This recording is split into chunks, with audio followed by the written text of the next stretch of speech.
Supplies are running low for a Philippine ship, the Sierra Madre, which was run aground in 1999 by Manila to assert its claim on the second Thomas Shoal in the South China Sea. The last delivery was in May, and replenishments for the crewmen in this stranded warship is proving to be challenging in light of the Chinese collision, the Chinese ship collision in these disputed waters. The collision happened on August 11 near the Scarborough Shoal when a Chinese Naval Coast Guard vessel was outmaneuvered by a smaller Philippine vessel on a resupply mission to Filipino fishermen at sea near the shoal. The Chinese Coast Guard naval vessel rammed into a Chinese guided missile destroyer, apparently severely damaging its bow in the process.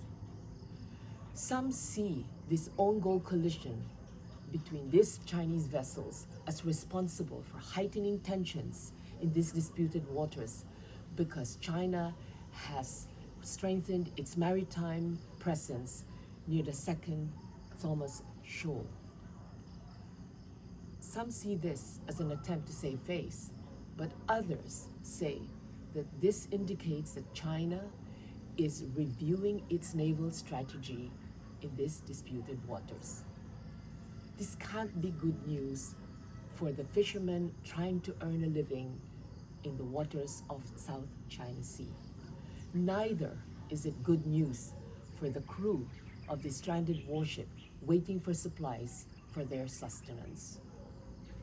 Amid this tense landscape is the hope that China does not intensify its presence in the long haul, because this will only lead to more volatility in the region. Beijing has often said and accused Washington for fomenting tension in these disputed waters, for strengthening its military alliance with the Philippines.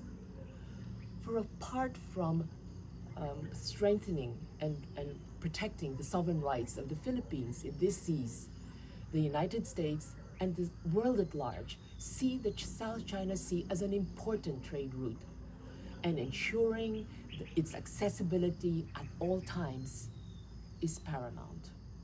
This message was driven across when Philippines and Australia held their largest military exercise in Luzon and Palawan this week.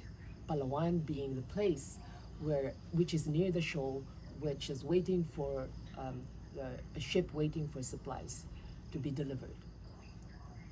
In another development, the Armed Forces of the Philippines has said it has established a new naval base in Batanes, which is close to Taiwan, and also a gateway to the West Philippine Seas and Philippine Sea.